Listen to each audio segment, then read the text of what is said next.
Madame, Monsieur, bonsoir, bienvenue aux 20h à la une ce soir. Le nom du nouveau président de la CENI se fait toujours attendre. Il n'y a pas de consensus autour de la désignation. 2 blocs des confessions religieuses ont été reçus séparément aujourd'hui à l'Assemblée nationale. 6 officiers de l'armée impliqués dans le détournement des fonds sont aux arrêts à Beni, au Nord Kivu. La mission d'audit a publié les résultats de 6 enquêtes. Plus jamais des tueries dans les milieux universitaires dues à des bavures policières. Des propos du ministre de l'Enseignement supérieur, il est allé consoler la famille de l'étudiant tué par balle à Kinshasa. C'est tout pour le sommaire. Merci de votre attention. Kinshasa va connaître des travaux, des grandes envergures à partir de demain. Nous allons en parler dans cette édition d'information avec notre invité Jésus Noël Cheki. Bonsoir. Bonsoir, madame. Vous êtes directeur de cabinet adjoint au ministère du Tourisme. C'est avec vous que nous aurons des informations sur ce qui va se passer demain dans la capitale. Merci, bienvenue. Madame. Merci. Pour commencer, Félix Antoine Tshisekedi Tshilombo est invité le 27 août prochain au sommet économique Allemagne-Afrique. Le chef de l'État a reçu l'invitation de la chancelière allemande aujourd'hui. Afin de promouvoir les investissements en Afrique par des investisseurs privés, la chancelière allemande Angela Merkel a envoyé son chargé des missions adjoint, Lars Jerry Leymen, en République démocratique du Congo, afin de remettre au chef de l'État congolais et président en exercice de l'Union africaine, Félix Antoine Tshisekedi Tshilombo, une invitation pour prendre part au sommet des États des Compact for Africa. J'ai l'honneur de remettre à Monsieur le Président, en tant que président de l'Union africaine, une invitation personnelle de la chancelière d'Allemagne à une conférence au sommet des États de Compact for Africa. Il y aura une conférence le 27 août à Berlin. Le Compact for Africa, ça c'est une initiative des États du G20 qui a été adopté à l'initiative de l'Allemagne lors de la présidence de l'Allemagne du G20 en 2017.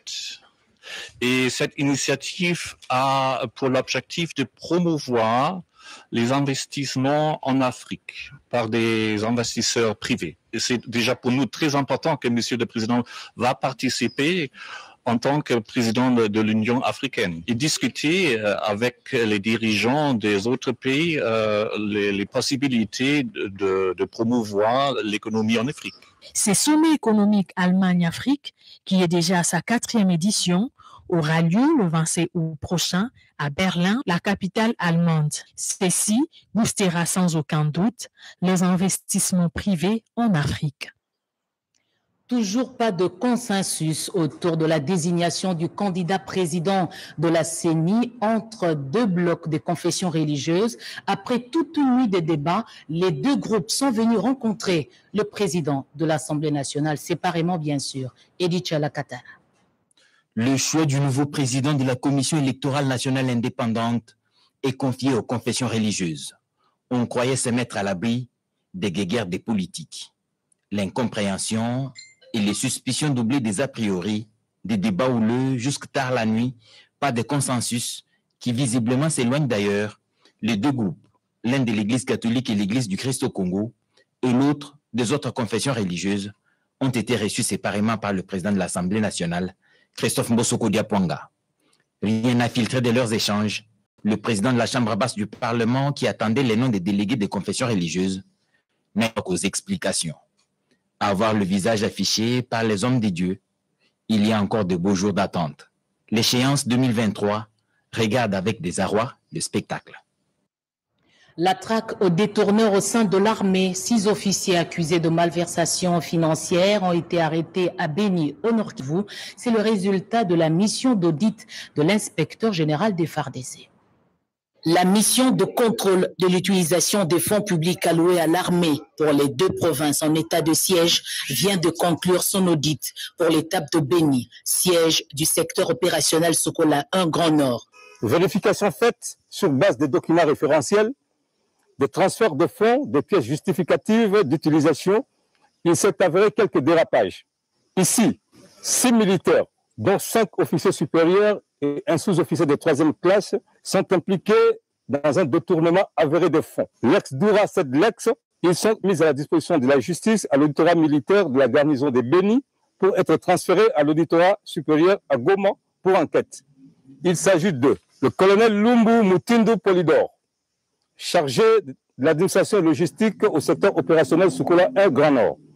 Lieutenant-colonel Kangani Cyprien, chef S1 de la 32e brigade de réaction rapide. Lieutenant-colonel Ngibiricho Joseph, T2, donc chargé de renseignement au secteur opérationnel Sukola 1 Grand Nord. Lieutenant-colonel Kazadi, T4, donc chargé de la logistique au secteur opérationnel Sukola 1 Grand Nord.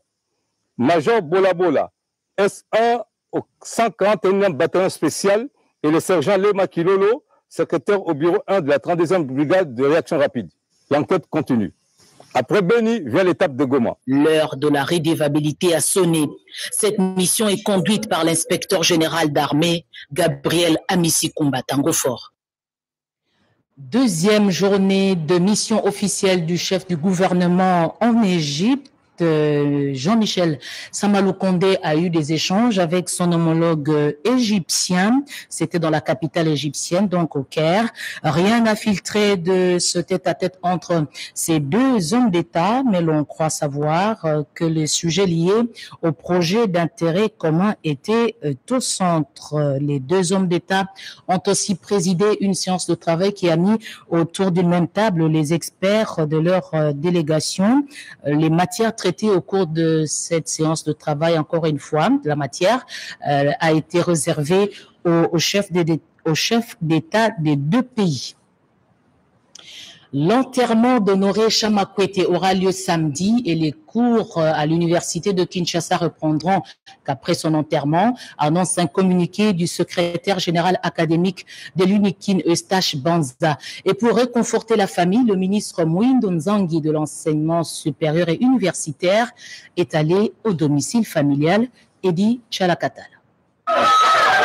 La magie de la négligence dans le recrutement des forces de l'ordre nous a produit certains vampires. La preuve est toute faite avec le meurtre de Chamakwete Bouchabou Honoré, étudiant de 2e graduat faculté des lettres de l'université de Kinshasa, tué par balle par un énergumène en tenue de la police. Le ministre de l'enseignement supérieur et universitaire, Mwindo Nzangi, très affligé par la nouvelle, a décidé de se rendre sur les lieux du deuil pour réconforter la famille de l'infortuné.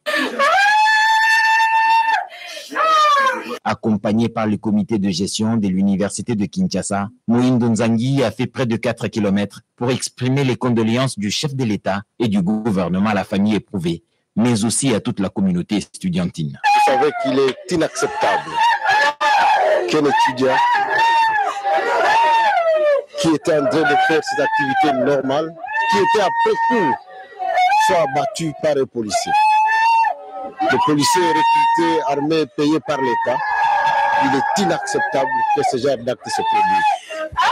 C'est pour cela que le chef de l'État m'a envoyé pour que je vienne chercher la famille et que je trouve le moyen de dire à la famille notre condoléance et notre désolation. Il n'y a aucune justification qui tienne pour expliquer telle bavure venant de ceux qui ont la responsabilité d'assurer l'ordre public et protéger les citoyens et leurs biens. La RDC poursuit sa campagne de séduction pour l'élection de son candidat au poste de secrétaire exécutif de la SADC. Le professeur Faustin Luanga a été présenté au président de la Mozambique. Il est aussi président en exercice de la SADC, Vital Pagabita. Après Angola, Zimbabwe et Namibie, la délégation congolaise est au Mozambique. Objectif, battre campagne en faveur du candidat de la RDC au poste de secrétaire exécutif de la SADC. Le ministre de l'intégration régionale, Maître Didier Mazenga Mukanzu, envoyé spécial du chef de l'État Félix Antoine Tshisekedi Tshilombo, a conduit la dite délégation et donc présenté le professeur Luanga Mukela au président mozambicain Philippe Jacinto et président en exercice de la SADC. Sollicitant par la même occasion son soutien eu égard aux atouts du candidat, lequel maîtrise les rouages des institutions régionales, mais aussi au regard de la situation géographique et stratégique de la République démocratique du Congo. J'étais là aussi relayer le message de son Excellence, Monsieur le Président Félix-Antoine Tshisekedi Tshilombo, à ce qui concerne la candidature de la RDC au poste de secrétaire exécutif de la SADC. L'élection à la SADC est prévue le 9 août 2021 à Lilongwe, capitale de Malawi. La clé, la candidature de la RDC au poste de secrétaire exécutif et celle du Botswana au poste du secrétaire exécutif adjoint. La province du Kwilu, née du démembrement, connaît des difficultés pour son développement avec des propositions. 22 élus provinciaux ont échangé avec le coordonnateur du mécanisme national de suivi, Claude Ibalanki, Robert Ndaye. Diagnostic est sans complaisance, des mots qui rongent la province du Kwilu, issue de l'éclatement de la province du Bandundu. Les tissus économiques s'étaient triolés, les entreprises qui faisaient la fierté et la grandeur ont mis la clé sur les paillassons. À cela s'ajoute l'instabilité dans les institutions provinciales avec des motions à répétition. 22 députés provinciaux qui ont adhéré récemment à l'Union sacrée, conduits par le président de l'Assemblée provinciale, Donald Shindani, ont rencontré les coordonnateurs du mécanisme de suivi de la COCA d'Addis Abeba et aux représentants du chef de l'État. Avec lui, un tour d'horizon a été fait. Claude Ibalanki Kolomba, devenu grand leader avec une vision claire de rassembler les fils et filles du Grand Bandundu, reste convaincu que les dissensions sont les principales causes du frein du développement de la province du Kwilu, qui pourtant dispose d'atouts nécessaires pour prospérer. Le chef de l'État congolais, Félix-Antoine Tshisekedi Tshilombo, y tient énormément. Il faut un nouveau départ dans l'unité. Pour les élus provinciaux, l'Union sacrée est venue libérer la province du Kwilu du dictat des mentors qui tiraient les ficelles de la déstabilisation des institutions provinciales. Un notable de la province, et nous savons quel est le rôle qu'il joue à la place pouvoir centrale à Kinshasa. Nous comptons que par son influence, les autorités, surtout la haute hiérarchie, soient informées directement de tout ce qui se passe chez nous et donc chez lui. Un programme ambitieux est en chantier par le grand de la nation, Félix-Antoine Tshisekedi Tshilombo, pour sortir la province du Bourbier, a dit Claude Ibalanki, qui se charge d'apporter toutes les doléances auprès du président de la République, Félix-Antoine Tshisekedi Tshilombo. Un appui substantiel dans la lutte contre la COVID-19. Quelques hôpitaux de la capitale qui prennent en charge le coronavirus ont reçu des kits de lavage de mains pour une meilleure prise en charge des patients. Cédric Keninambo. À voir de près, ce sont les hôpitaux ayant reçu plus de patients Covid durant la troisième vague. Les cliniques universitaires, les centres hospitaliers Moncolé, l'hôpital du Cinquantenaire, Vijana, l'hôpital de l'amitié sino-congolais et autres ont bénéficié des produits en gel cosmétique et Palmeco.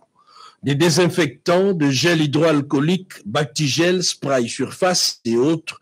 Jérôme Sekana, à la tête de la délégation, décrit la motivation de ces gestes. Nous nous sommes décidés de voler au secours des hôpitaux qui soignent les malades à Covid-19. Pourquoi les hôpitaux? Parce que nous avons compris que nos produits sont tellement efficaces, détruisent à 99,99% toutes les bactéries, et que c'est au niveau des centres hospitaliers où on soigne les malades Covid où le virus circule abondamment.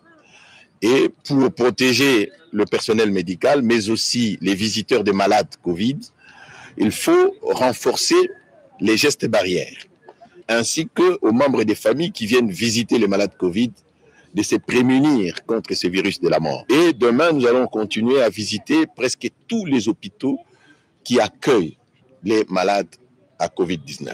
Les bénéficiaires se sont sentis encouragés par les gestes.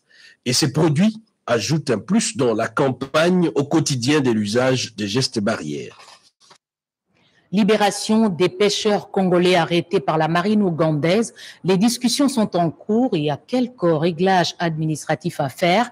Le ministre de la Pêche et de l'Élevage suit le dossier de près. Les arrestations presque récurrentes des pêcheurs congolais sur les lacs Albert, la confiscation de leur matériel de travail par la marine ougandaise, les emprisonnements qui s'ensuivent sont comme une épine dans le pied de la coopération ougando-congolaise, pourtant sur une très bonne lancée. Une question mise sur la table par le ministre de la Pêche et l'Élevage, Adrien Bokele, devant l'ambassadeur ougandais en RDC, James Baimba. Nous avons discuté sur 3 choses qui tournent autour de la gestion des lacs Albert et Édouard. Premièrement, nous avons discuté sur le protocole d'accord qui existe entre l'Ouganda et la RDC sur la gestion des eaux et des lacs. Deuxièmement, le ministre nous a fait comprendre qu'il est inquiet sur l'arrestation des pêcheurs en Ouganda. Et troisièmement, il nous a parlé du matériel de pêche confisqué en Ouganda. Et nous nous sommes mis d'accord que la pêche concerne la survie des peuples. Nous sommes mis d'accord sur la voie à suivre. Ensuite, les 2 parties se rencontreront le plus tôt possible afin de voir comment libérer les pêcheurs arrêtés ainsi que les matériels confisqués. Avec le chef de la mission diplomatique angolaise en RDC, Miguel Dacosta, le ministre Adrien Bokele a abordé la problématique de développer la pêche industrielle dans un partenariat avec la possibilité des bateaux congolais de pêcher sur les eaux angolaises et vice-versa. Un échange fraternel qui rapproche davantage le gouvernement de 2 pays dans la recherche du bien-être de leur population.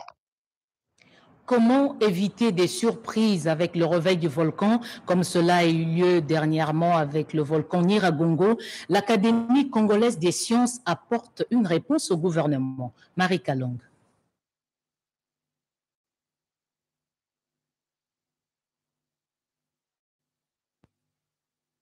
Dr Jean-Jacques Muyembe, reçu par le ministre de Recherche scientifique José Pandakabango, lui a accordé cet entretien sur instruction du Premier ministre Jean-Michel Samalukonde Kyenge à sa qualité de président de l'Académie congolaise de sciences. Le chef du gouvernement veut en effet avoir un peu plus de détails sur le mémo lui adressé par cette académie relatif à l'éruption volcanique du Nyiragongo du 22 mai 2021. La contribution de ces structures dans la gestion des calamités naturelles futures et son soutien au centre de surveillance volcanologique de Goma et de Hiro ont été au menu de cet instant d'échange entre le ministre de Recherche scientifique et Innovation technologique José Pandakabango et son hôte de marque. Nous avons parlé avec son Excellence pour nous préparer pour les éventuelles éruptions futures et nous avons demandé qu'on puisse renforcer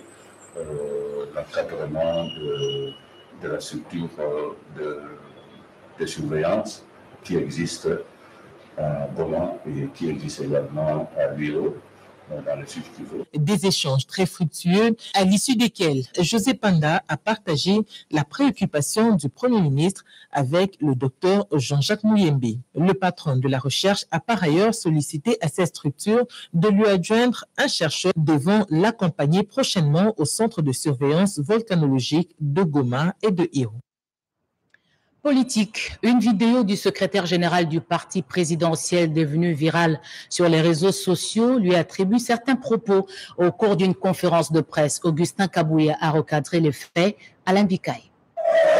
Le secrétaire général de l'Union pour la démocratie et le progrès social UDPS, Augustin Kabouya, a fixé l'opinion sur la vidéo qui défraye la chronique dans les réseaux sociaux relative à la plainte déposée contre lui. Selon le numéro 2 du parti présidentiel, ce montage est l'œuvre des officines politiques bien identifiées. Un texte pris au contexte devient prétexte, a-t-il fait savoir aux cadres et combattants. Le secrétaire général du PPRD, M. Chadari, avait fait une déclaration publique que si Albert Mouma est arrêté, ils vont paralyser toute la République. Moi, en tant que secrétaire général des partis au pouvoir, je devrais me taire devant toutes sortes de menaces. Je l'avais dit du haut de cette tribune. Et j'avais bien précisé, c'était au conditionnel. Si les gens pensent renverser les régimes, les institutions légalement établies, comme c'était de la tricherie, on ne savait même pas que ça a été dit dans quel contexte. Réagissant au communiqué des chefs de confession religieuse Augustin Kabouya a précisé à l'assistance que la République démocratique du Congo est un pays laïque et dans notre constitution, nulle part on parle de guide suprême ou de Mola. Les points 5 de ces communiqués énervent la Constitution de la République car la Constitution reconnaît à Félix-Antoine Tshisekedi Tshilombo les droits de solliciter un deuxième mandat auprès des souverains primaires. Candidat à sa propre succession pour 2023, il est le choix du regroupement politique AFDCA, décision prise au terme de la conférence des présidents. Sandra Nyangitabou. Un de membres de l'Union sacrée de la nation, l'Alliance des forces démocratiques du Congo et alliés, AFDCA, coupe l'herbe sous les pieds de ses détracteurs. La conférence des présidents des partis et personnalités politiques élargie aux députés, sénateurs et mandataires de ce regroupement politique a levé l'option sans équivoque de soutenir la candidature de Félix-Antoine Tshisekedi Tshilombo aux élections de 2023. La décision a été prise à l'unanimité au cours d'une réunion extraordinaire tenue le lundi 26 juillet 2021 à Kinshasa, autour de Modeste Bahati Lukwebo, qui en est l'autorité morale. Cette décision met fin aux rumeurs qui ont circulé récemment présentant l'actuel président du Sénat comme futur challenger du président de la République aux élections de 2023. Nous décidons que Bahati Lukwebo ne sera pas candidat à l'élection présidentielle de 2023. Pour nous, le regroupement AFDC allié, notre candidat que nous allons soutenir en 2023, c'est Félix-Antoine Tshisekedi. Au cours de cette même réunion, la conférence des présidents, l'organe de prise de décision de l'AFDCA, a donné mandat à Modeste Bahati, son président statutaire, de désigner un représentant de l'AFDCA à la Commission électorale nationale indépendante. Culture, la femme africaine sera à l'honneur le 31 juillet prochain en prévision de la célébration de cette journée. Un film documentaire produit par l'UNESCO intitulé Marthe Tshisekedi Kassalu, femme d'honneur, a été projeté pour la première fois. Nicole Sessep et Maurice Mbewa. Ce film documentaire, Marthe Tshisekedi Kassalu, femme d'honneur, retrace l'engagement citoyen des femmes des grands hommes qui ont marqué l'histoire du pays dans l'avènement de l'état des droits, de la démocratie et de la justice distributive. Parmi ces personnes figures, Marthe Kassalu, veuve de l'opposant congolais Étienne Tshisekedi Wamulumba, Pauline Opango, épouse du héros national Patrice Emery Lumumba, et Marie Mouilou, épouse du prophète Simon Kimbangu.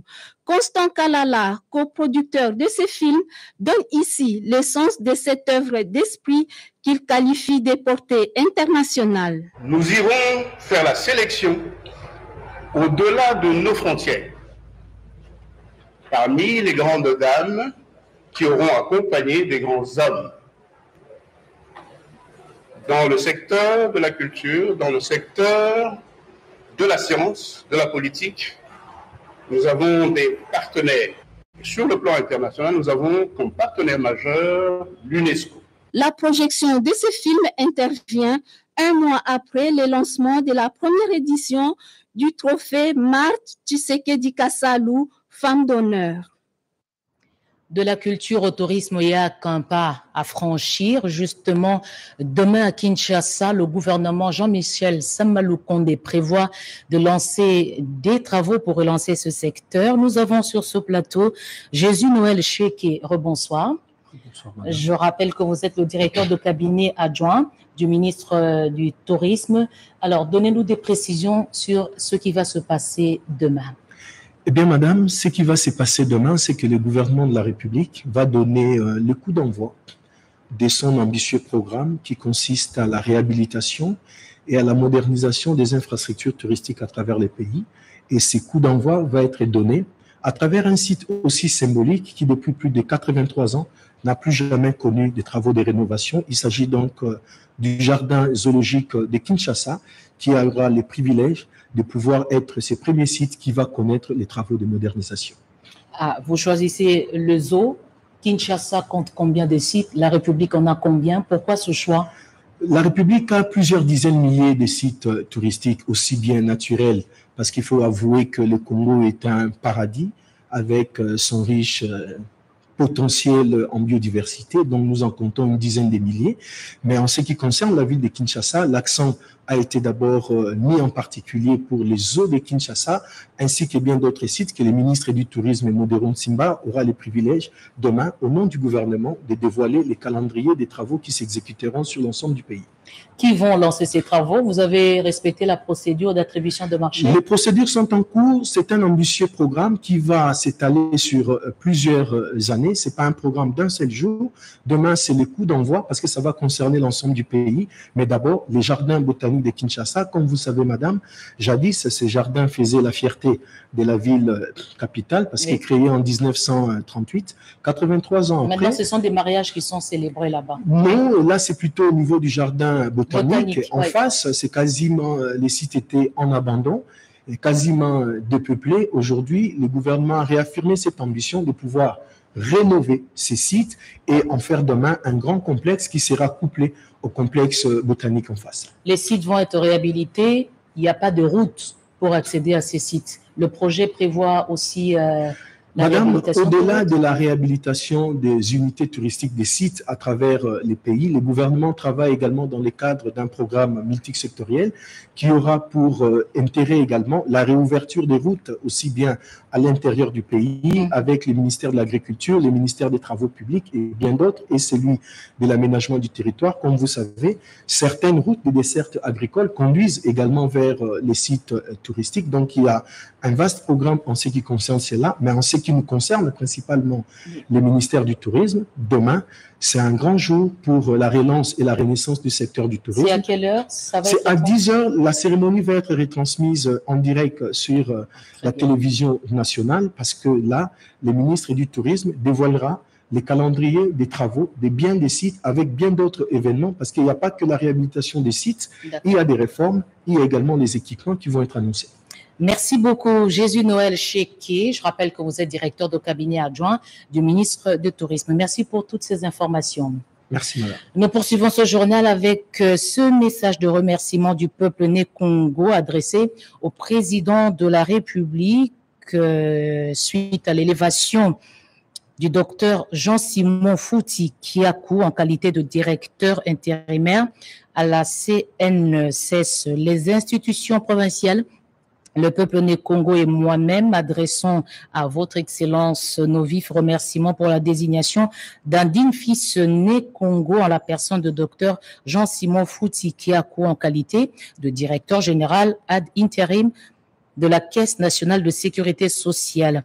Les mêmes remerciements sont adressés également à son Excellence Monsieur le Premier ministre chef du gouvernement pour avoir avalisé le choix éclairé porté sur ce distingué fils de la province du Congo central, à son Excellence Madame Claudine Ndoussi Kembe, ministre de l'Emploi, Travail et Prévoyance sociale, d'avoir déniché au sein de la CNCS un né Congo pétri de qualité exceptionnelle et qui, il y a 5 ans, a assumé avec grande satisfaction les fonctions de directeur provincial de la CNCS Matadi. Le peuple né Congo dans son ensemble se réjouit de voir votre Excellence jeter son dévolu sur un de ses fils pour gérer la CNCS et vous rassure de son indéfectible attachement à la vision de la promotion de la sécurité sociale qui est un instrument essentiel de la politique du gouvernement de la République démocratique du Congo. Ce message de remerciement porte la signature de Atumatu Bwanakuloki, gouverneur de la province du Congo central. Pendant 3 jours, les agents et cadres de la Société nationale des hydrocarbures étaient à l'école. Ils ont amélioré les connaissances sur comment rendre cette entreprise compétitive. Zaki Kikuta, reportage. Cette nouvelle session de formation axée sur le management opérationnel et stratégique s'inscrit dans le cadre du renforcement des capacités intellectuelles et morales et de mise à niveau des cadres de direction de la Société nationale des énergétiques en ABC. Pour la 4e fois, en l'espace de quelques mois, nous avons l'honneur de procéder à l'ouverture de celle-ci, placée sous le thème management organisationnel, stratégie opérationnelle. Cette nouvelle session porte sur 3 modules. Il s'agit d'un management multigénérationnel, historique et évolution, management opérationnel stratégique, management opérationnel et décision opérationnelle. Présent à ce séminaire de formation, les conseillers spéciaux du chef de l'État et coordonnateur du changement de mentalité, Jacques Angoudia, exhorte ses cadres à travailler avec efficacité pour le bien de la RDC. La force de Sonaïdroc, c'est dans son management.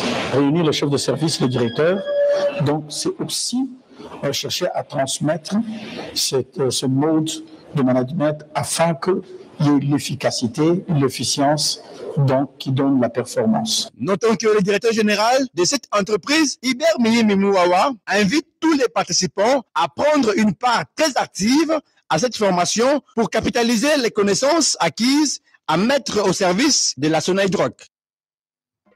On termine avec cette note légère. Il est porté à la connaissance de la population congolaise en général et du monde du travail en particulier que, conformément aux prescrits de l'ordonnance du 14 mai 2014 fixant les journées fériées légaux en RDC, la journée du 1er août, fête des parents, tombe un dimanche. Par conséquent, la journée du samedi 31 juillet 2021 est déclarée chômée et payée sur l'ensemble du territoire national.